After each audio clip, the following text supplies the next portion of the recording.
Nakatakdang i-host ng Philippine National Police ang ika-44 na ASEANOPOL Conference mula ika-22 hanggang 26 ng Hulyo sa Manila Marriott Hotel, kung saan dadalo ang mga hepe ng pulisya, kabilang si Police General Jose Melencio Nartates Jr., Chief ng Philippine National Police, at senior law enforcement officials mula sa iba't ibang bansang kasapi ng ASEAN. Bitbit ang temang United in Vision, Securing People and Strengthening Collaboration.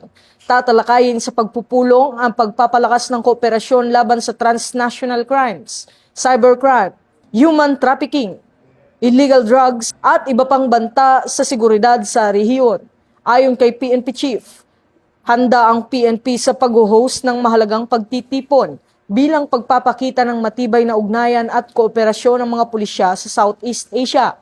Ang ASEANOPOL ay binubuo ng 10 bansang kasapi ang Pilipinas, Thailand, Indonesia, Malaysia, Singapore, Brunei, Cambodia, Laos, Myanmar at Vietnam. Unang hinost ng Pilipinas ang ASEANOPOL Conference noong 1981.